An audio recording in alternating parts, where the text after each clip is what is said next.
Amém, amém, amém, amém. Graças a Deus, Edu, é isso mesmo, que a gente possa ficar focados aqui, que nada nos distraia para a gente poder absorver tudo que Deus tem para nós. Então, já vamos começar lendo essa última parte. Samuel já vai colocar para nós aqui no capítulo 2, a partir do versículo 42 até o versículo 47, até o final desse capítulo 2. Em nome de Jesus, vamos ler aqui. Amém? Todo mundo pegou? Vamos lá, então. Quem não consegue abrir aí, espero que todo mundo esteja aí, né, com seus pergaminhos aí para registrar. Mas se alguém, porventura, não conseguiu, acompanhe conosco aqui na tela. Então, diz que, né, no final ali houve aquele movimento, depois da pregação do Pedro, houve aquelas conversões ali, né? E a igreja cresceu ali de 120 pessoas que estavam sentados, como a Jéssica bem nos lembrou, aquietados, mas orando fervorosamente, né? Porque o fervor da oração, a gente vai falar um pouco de oração hoje, a gente vai entender que o fervor da oração não necessariamente quer dizer uma agitação exterior aparente, né? Mas é o fervor interior. Então, foram ali convertidos muitas pessoas creram e houve aquele movimento. E aí, no versículo 42 fala como que essas pessoas se comportavam desde então. Diz que elas perseveravam na doutrina dos apóstolos, na comunhão, no partir do pão e nas orações. Em cada alma havia temor e muitos prodígios e sinais eram feitos por intermédio dos apóstolos. Todos que creram estavam juntos e tinham tudo em comum. Vendiam suas propriedades e bens, distribuindo o produto entre todos, à medida que alguém tinha necessidade. Diariamente perseveravam unânimes no templo, partiam pão de casa em casa e tomavam as suas refeições com alegria e singeleza de coração, louvando a Deus e contando com a simpatia de todo o povo. Enquanto isso, acrescentava-lhes o Senhor, dia a dia, os que iam sendo salvos. Amém. Graças a Deus pela palavra do Senhor. Então, queridos, a primeira coisa, a gente tem trabalhado, né, esse trecho, esse texto na última semana, né? Eu me lembro que eu trabalhei esse texto ali no culto das mulheres, trabalhei em algum outro ambiente aí que eu já nem me lembro mais, né? Mas eu queria focar nessa palavra perseveravam e queria que alguém aí que lembra o que que nós falamos sobre perseverança. Quem é que pode participar? Hoje a etapa está bem participativa, hein? Lembra, Priscila Almeida, falando de perseverança. A Priscila estava naquele culto das mulheres ali. O que tu lembra, Priscila, sobre perseverança?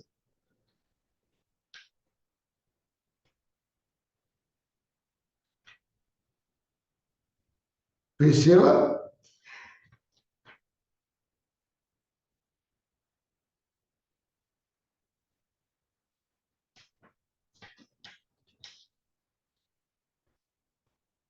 Vamos lá. Quem é que lembra alguma coisa sobre perseverança aí? Oi, a Lara vai falar, vai lembrar.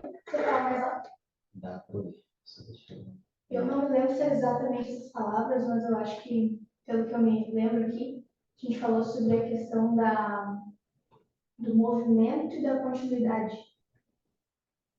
Boa, uma parte. Ouviram o que a Lara falou?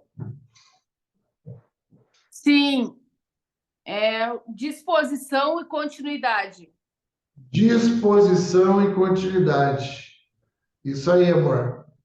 E lembra que também a gente falou que é uma ação que não é natural, que é contra a nossa vontade.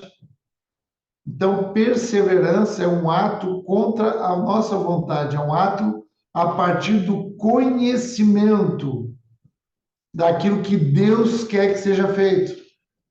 Então, é um ato de quem quer agradar a Deus além da sua própria vontade.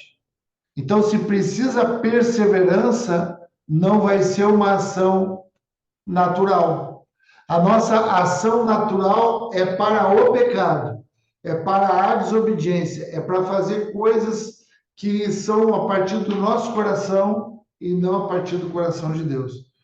E a perseverança é essa disposição mais continuidade. Então, é disposição. E o que é disposição? É mudar de posição.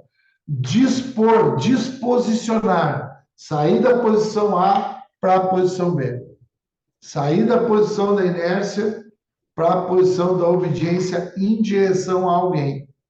Então, essa é a perseverança que eu acho que vale a gente anotar, se é que a gente já não fez isso. Então, o que eles faziam era perseverar nessas coisas, nesses moldes, né? E aonde que eles perseveravam, né? Só que antes de falar da perseverança, eu queria trazer qual era o motor que fazia com que eles perseverassem. Era o temor. Diz que todos andavam em temor, tinham temor. Amém? Estão acompanhando ali? Havia um profundo temor. Então, o que é temor? Né? O temor, né? O temor, ali, quem pode ir abrindo aí para ler para nós um versículo só, bem conhecido, mas que pode abrir para nós lá em Provérbios 9, versículo 10. Quem conseguir achar mais rápido, já abre e fala, por favor. Pastor,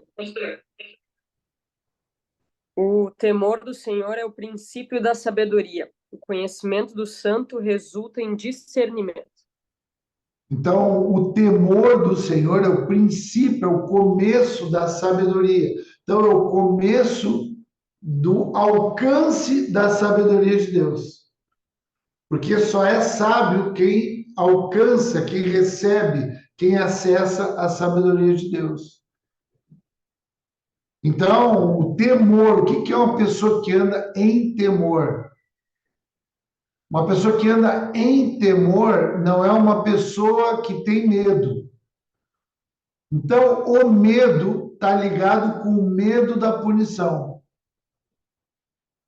com não querer ser punido. Faz as coisas para querer alcançar reconhecimento para não ser punido. Então, isso é o medo. O temor do Senhor está ligado com gratidão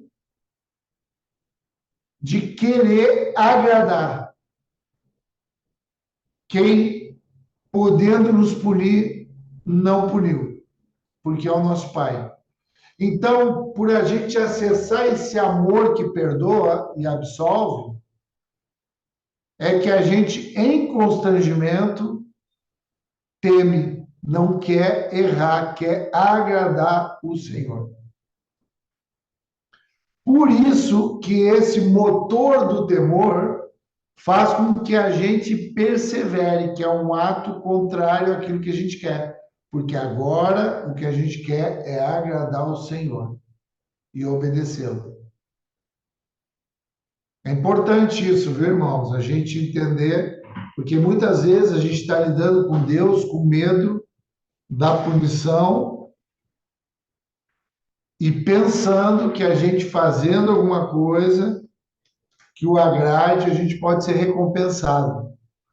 A recompensa já houve. Quem tem temor já está recompensado, já está cheio, já compreendeu plenitude. E é por isso que ele faz questão de obedecer, em constrangimento. Por isso que a Bíblia diz que o amor do Senhor nos constrange. Então, é o temor que faz com que aqueles homens, aquelas mulheres, aquelas famílias perseverem. Perseverem em quê? A primeira coisa que fala ali, a doutrina dos apóstolos. Então, quando fala aqui na doutrina dos apóstolos, aqui já está falando nessa primícia, nessa palavra doutrinária inicial.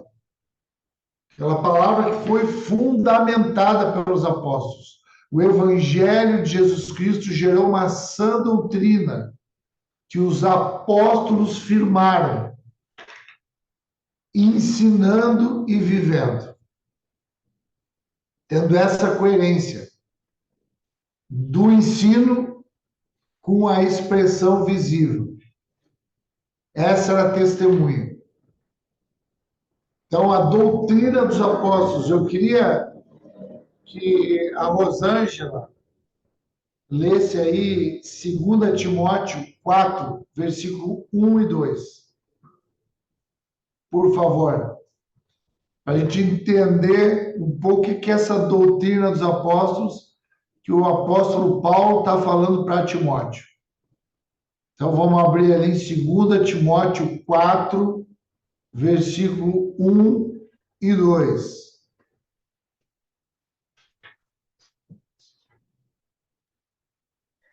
Segunda Timóteo 4, 1 e 2. Isto. Na presença de Deus e de Cristo Jesus, que há de julgar os vivos e os mortos, por sua manifestação e por seu reino, eu o exorto solenemente. Pregue a palavra, esteja preparado a tempo e fora de tempo, repreenda, corrija, exorte com toda paciência e doutrina. Amém, Rosângela? Obrigado. Então, aqui é a palavra pregada e a doutrina. Então, ele está falando, faz isso. Essa é a orientação. Então, perseverar na doutrina dos apóstolos, tanto é para aprender, quanto depois para ensinar. Então, aqui Paulo está orientando esse discípulo, Timóteo, que ele pregue, que ele, diante de Deus, diante de Cristo, que há de julgar vivos e mortos, e que ele pregue o reino de Deus, a palavra, porque essa palavra aí tem que ser pregada em todo tempo, no tempo oportuno, fora de tempo. Essa palavra tem que estar sempre no coração, na mente de um servo, de um filho de Deus. Porque essa palavra, como é que é a expressão dessa palavra? É em correção, é em repreensão, é em paciência, é em exortação, é em consolação, é em conselho. Então, essa é a palavra de Deus, que é a doutrina dos apóstolos. Então, há que se perseverar para buscar a palavra, buscar o ensino, que é o que nós estamos fazendo aqui. Nós estamos falando aqui da doutrina dos apóstolos. Nós estamos pregando, nós estamos fundamentando isso no coração. O segundo ponto que fala que tem que perseverar também é na comunhão. Comunhão é também citada ali no livro de Filipenses. Queria que a Aline Saraiva já fosse abrindo Filipenses ali no capítulo 2. Mas a comunhão, agora essa perseverança na comunhão, que é a koinonia, grego koinonia. Importante escrever. Tem algumas igrejas até que tem esse nome, né? Koinonia. Porque é comunhão, né? É do grego, comunhão. Então, ali, nesse livro de Filipenses, que Paulo também escreve, no capítulo 2, eu queria que tu lesse aí, Aline, por favor, do versículo 1 até o versículo 11. 11 versículos, por favor. Ok. Portanto, se há algum conforto em Cristo, se alguma se alguma consolação de amor, se alguma comunhão do Espírito, se alguns entranháveis afetos e compaixões, completai o meu gozo, para que sintais o mesmo, tendo o mesmo amor, o mesmo ânimo, sentindo uma mesma coisa. Nada façais por contenda ou por vanglória, mas por humildade, cada um considere os outros superiores a si mesmo. Não atente cada um para o que é propriamente seu, mas cada qual também para o que é dos outros. De sorte que haja em vós o mesmo sentimento que houve também em Cristo Jesus, que, sendo em forma de Deus, não teve por sua usurpação ser igual a Deus, mas esvaziou-se a si mesmo, tomando a forma de servo, fazendo-se semelhante aos homens. E achado na forma de homem, humilhou-se a si mesmo, sendo obediente até a morte e morte de cruz. Por isso também Deus o exaltou soberanamente e lhe deu um nome que é sobre todo nome, para que o nome de Jesus se dobre, não, para que o nome para que ao nome de Jesus se dobre todo o joelho dos que estão nos céus e na terra e debaixo da terra, e toda língua confesse que Jesus Cristo é o Senhor, para a glória de Deus Pai. Amém, Aline, obrigado. Então, vê que aqui, né, ele começa ali falando da koinonia. Se há alguma comunhão do Espírito, uma koinonia, haja entranháveis afetos. Então, se entrega uns para os outros. Que é não pensar em si mesmo, que é abrir mão de si mesmo, como Jesus fez. Não fez usurpação do seu poder para poder obedecer, viveu ali humilhado. O que é aquela humilhação? É pensar, se auto-humilhar, pensar dos outros sendo superiores a nós mesmos. Essa é a maneira de andar na comunhão. A comunhão, quem conhece comunhão, quem está recebendo comunhão, não anda soberbo na comunhão, não anda se achando mais que os outros. Sabe quando tu exige na comunhão que não cuidam de mim, que não falam comigo, que não me convidam, que não me dão? É porque a gente ainda não está com esse coração humilde, entendendo o privilégio que é estar simplesmente na presença dos irmãos, trabalhando esses afetos profundos, entranháveis.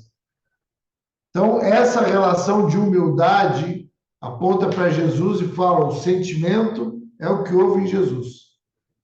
Se esvaziou e se humilhou a si mesmo para ser obediente e cumprir um propósito que ele não gostaria de cumprir. Então, pode-se dizer também que ele teve que perseverar para chegar até o final. E aí, chegando até o final, na ressurreição, ele ganha autoridade. E agora ele ganha o que aconteceu ali em Atos, que é a simpatia. Todo joelho se dobra, toda língua confessa. Então, isso é um princípio, irmãos, que está dentro dessa perseverança na comunhão. Então, essa é a maneira de andar na comunhão. Também tem que perseverar, e o terceiro ponto citado é no partir do pão. O que é o partir do pão?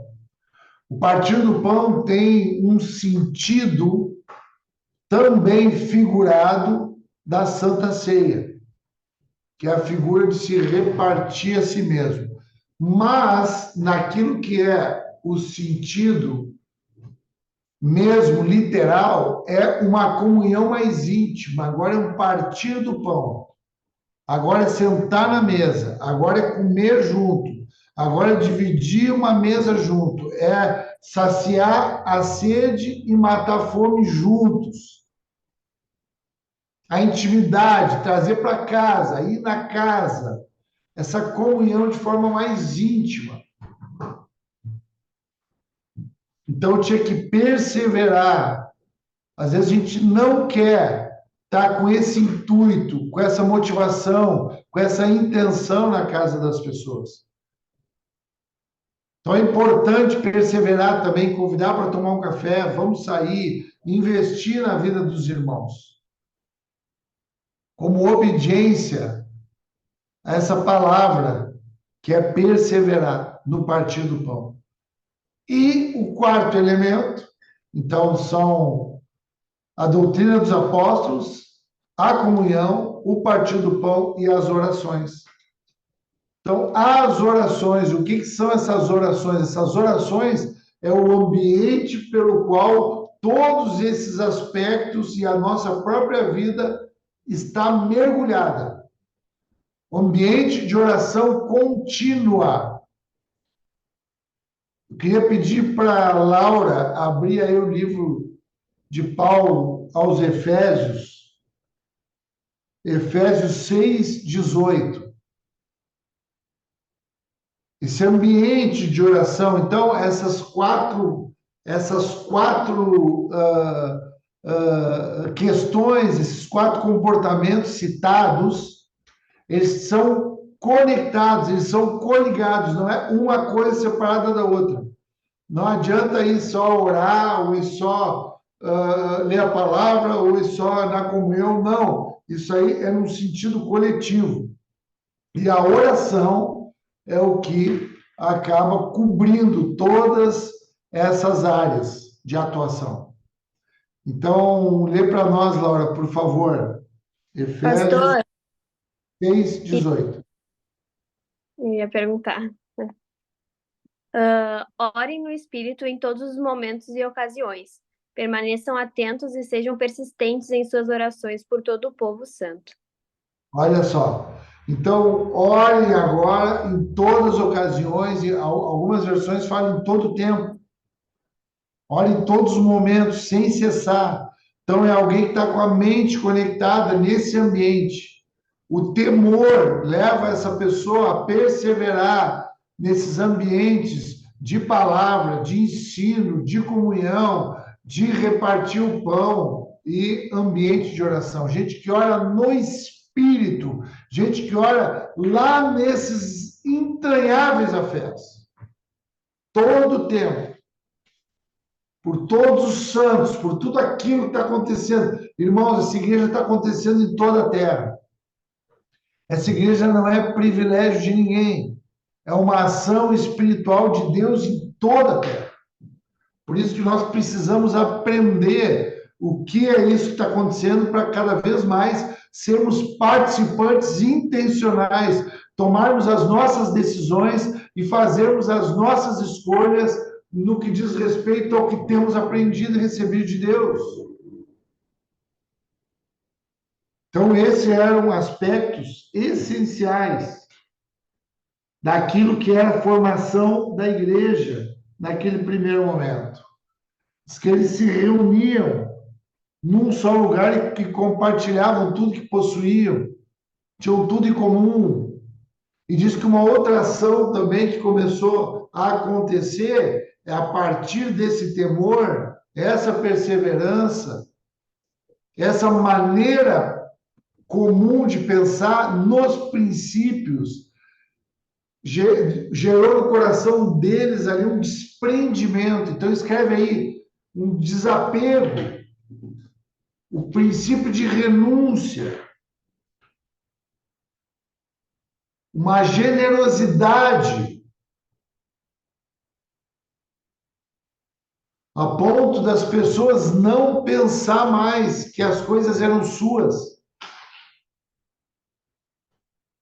a ponto das pessoas se desfazerem daquilo que, quem sabe, com muito custo elas adquiriram. Só que naquele momento havia um movimento do Espírito Santo que fazia com que eles se libertassem daquilo.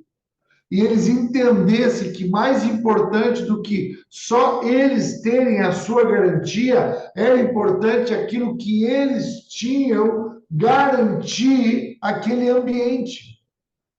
Então, eles poder abençoar, subsidiar aqueles que não tinham, não era simplesmente um ato de caridade, mas era um ato de sustentabilidade de um ambiente. Então escreve aí, o Espírito Santo, ele faz com que o ambiente que ele atua seja sustentável. Ele tem toda a provisão. E essa provisão, que está mais na mão de um e menos na mão de outro, ela vai sendo repartida para que esse ambiente seja mantido. E para que a gente continue dia a dia buscando a face de Deus, sendo aperfeiçoados nesse amor. Então, isso não era uma doutrina. Não, todo mundo agora tem que vender tudo que tem. Não, isso foi um movimento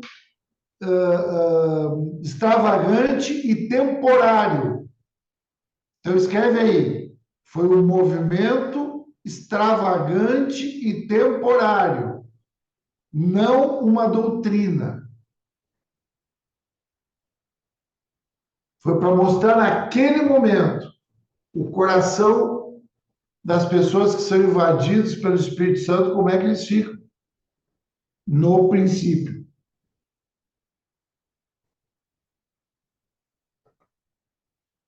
E diz que eles também, outro ponto que é importante tu registrar, diz que eles também perseveravam unânimes todo dia no templo.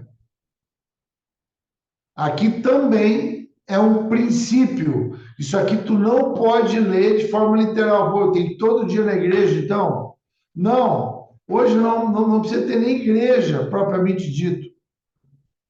O templo do Senhor são os irmãos que se reúnem com esse mesmo coração, com esse mesmo espírito.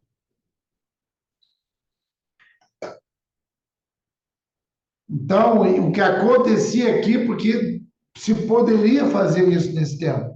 Era um outro momento, havia uma facilidade de eles estarem juntos. Hoje não. Hoje a gente precisa estar em espírito, mais ou menos como a gente está aprendendo das orações. Em espírito, orando todo o tempo, todo dia, unânimes no templo, com o coração conectado, sabendo de onde nós somos, como nós precisamos buscar essa perseverança, a palavra de Deus, todo dia e todo momento. Amém, irmãos? Até aqui estamos juntos aí?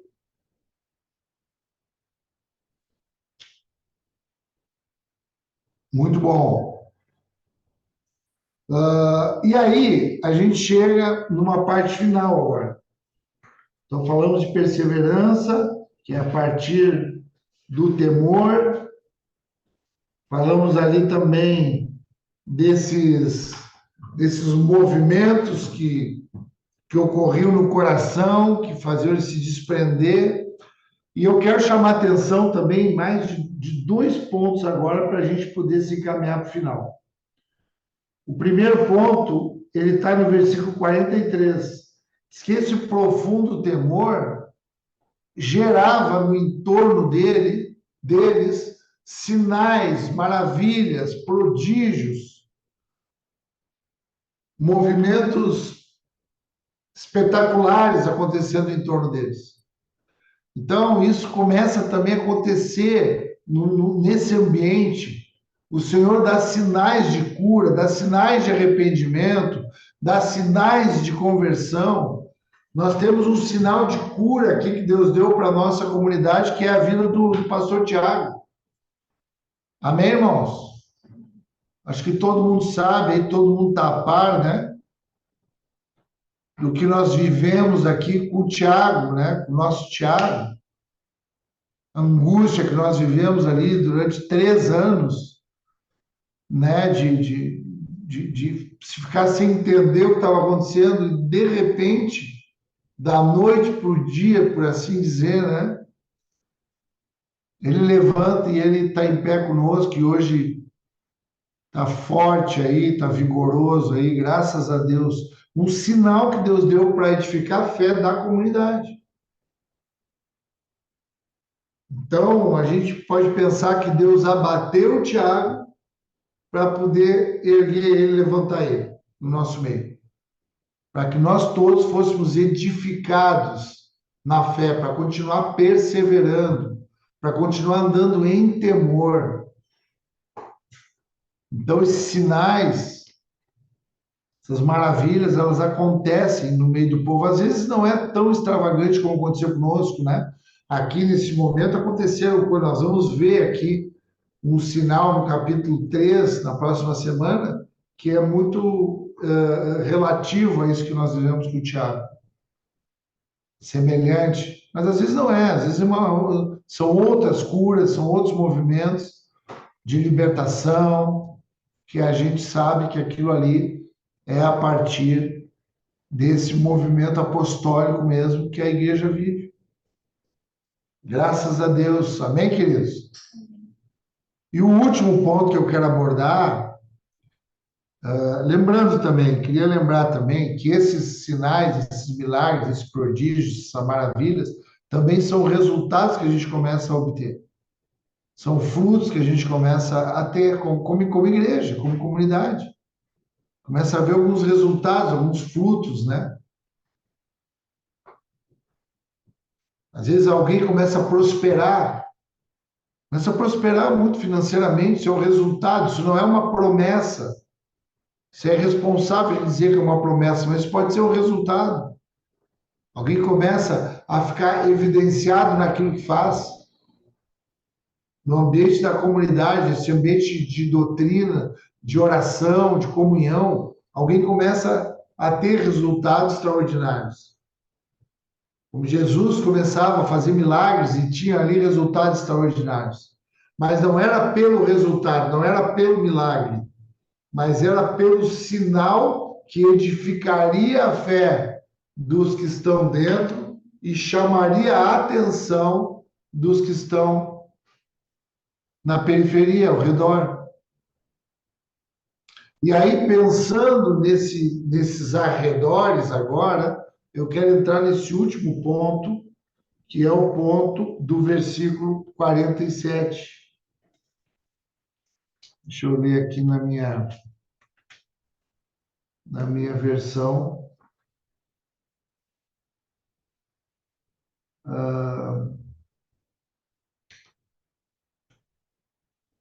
No final, eu vou ler o 46 e o 47, para nós chamar a atenção aqui de algumas coisas.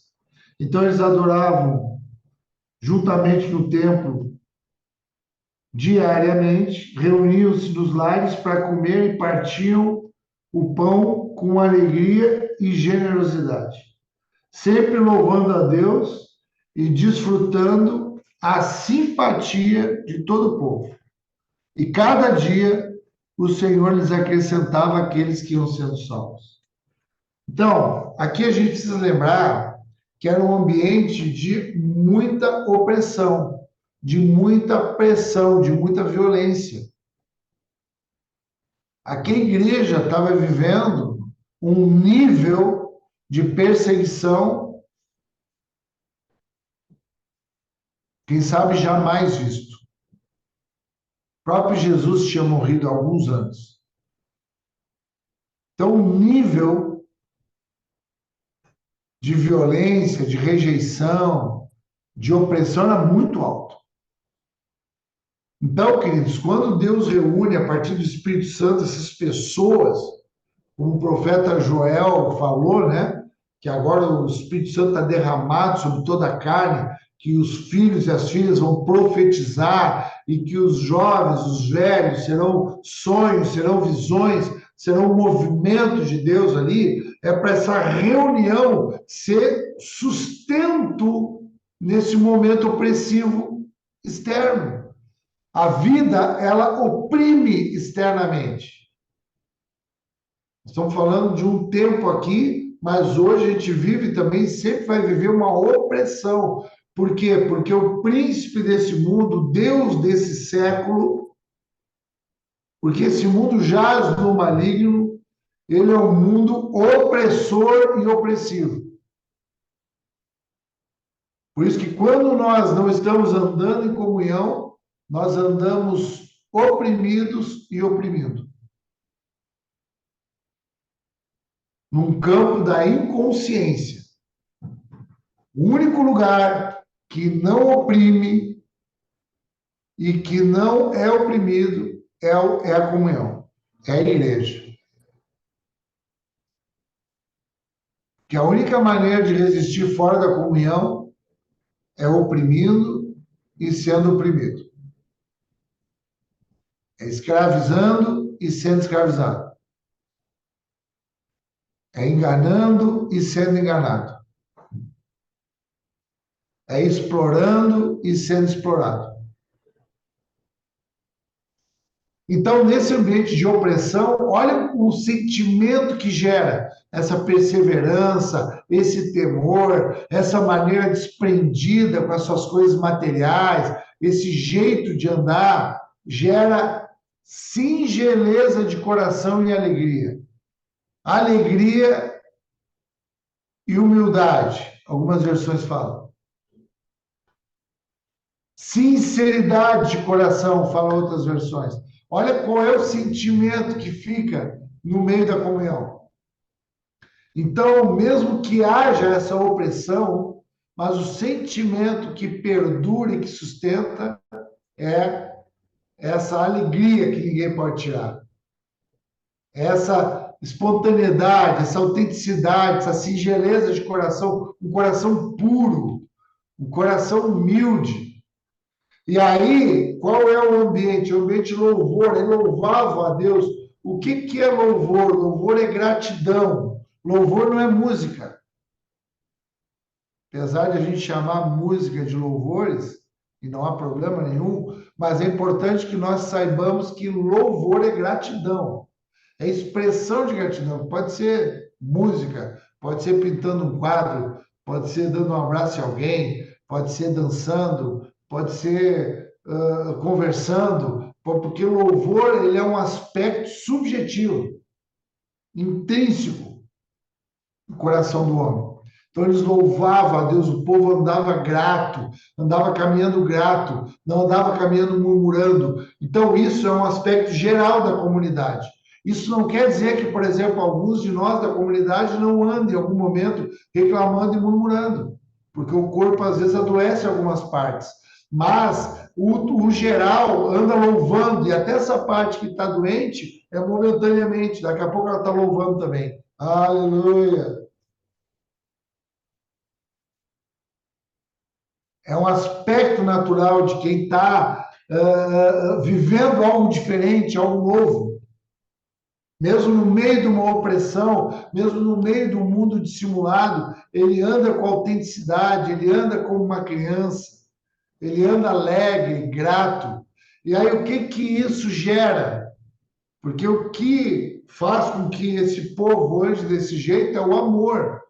Porque o que o Espírito Santo injeta aqui na terra é o amor de Deus.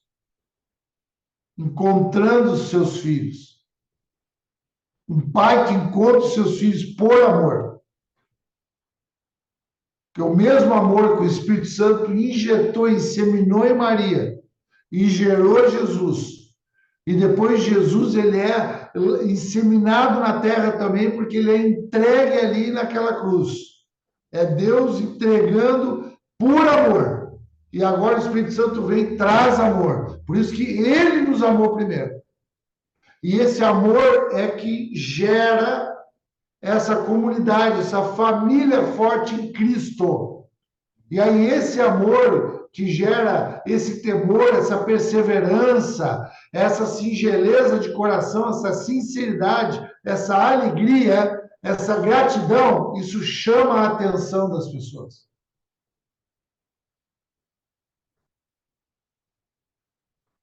Isso é simpático para muitas pessoas.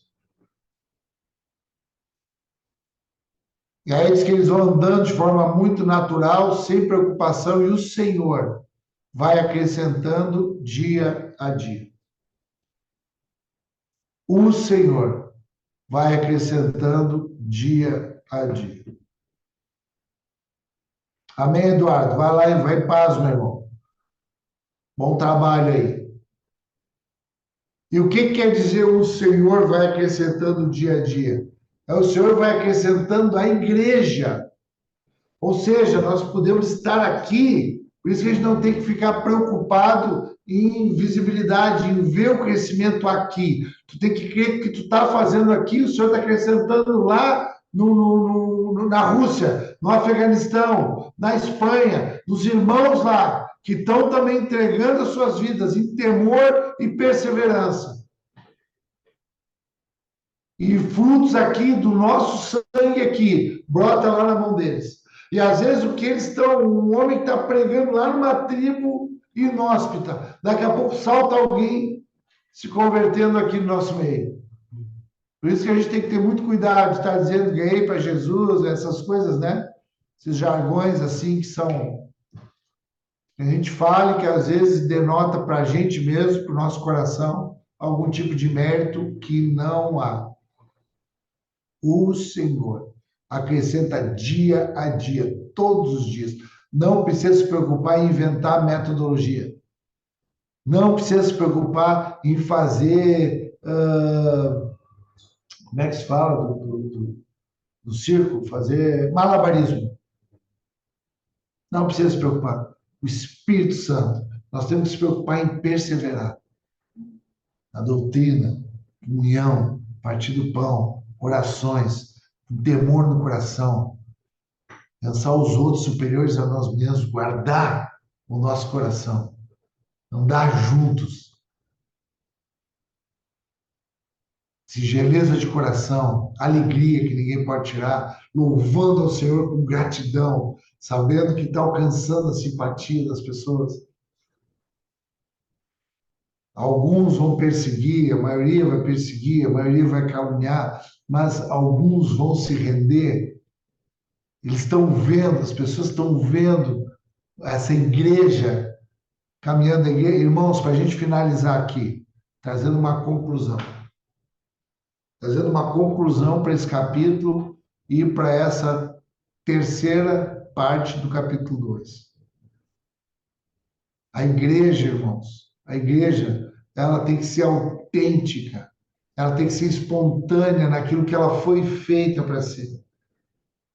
Como é perigoso, irmãos, a gente perder a nossa identidade comunitária, a identidade que Deus deu para uma comunidade. Essa é a nossa luta aqui, como família forte aqui, em Caxias. Nós, irmãos, vocês que estão aí, os outros irmãos que estão juntos, como é desafiador tu encontrar uma identidade, uma maneira, um jeito. E isso nós temos alcançado aqui. Então, nós não precisamos ficar ansiosos, preocupados, não precisamos inventar nada. Já está tudo pronto, já está tudo feito. Nós só precisamos prostrar o nosso coração. Individualmente e como igreja, como irmãos, como família, que é o mais desafiador. É o mais desafiador. Enfrentar as nossas diferenças. E esse é o nosso clamor aqui, irmãos. Por isso que a gente se empenha em tudo que a gente faz, a gente dá tudo que a gente tem, entrega tudo que a gente tem dentro da nossa limitação, do nosso tamanho, daquilo que a gente recebe.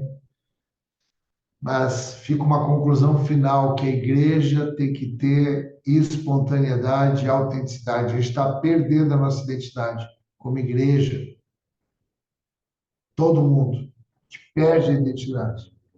Tem que ser uma luta do nosso coração de não perder a identidade, não perder a santidade, não perder esse temor, todos esses princípios que foram abordados aqui, porque esse momento aqui é o início da igreja, essa é a plantação da igreja, aqui é a pedra fundamental do Evangelho, naquilo que é a expressão de Deus através da vida da igreja, que foi como Deus escolheu de anunciar a salvação para todo o homem. Amém, irmãos? Graças a Deus. Aí, ó, estamos bem direitinho, bem na hora, viu? Graças a Deus, né? Se alguém tiver alguma pergunta, algum acréscimo, fiquem à vontade aí, dá para a gente, no finalzinho aqui, ter mais alguns minutinhos. Se não, estamos já nos preparando, gratos aí por esse capítulo 2. e já entrando no capítulo 3. Capítulo 3 é muito lindo, irmãos. Capítulo 3 tem momentos ali desafiadores que os irmãos passam, que é esse misto de alegria com o que Deus vai fazendo e, ao mesmo tempo, o sofrimento, com a maneira que algumas pessoas vão interpretando aquilo que vai sendo feito pela igreja. Vai ser muito, muito entusiasmante assim a gente poder andar juntos nessa trilha aí do capítulo 3. Amém, queridos? Graças a Deus.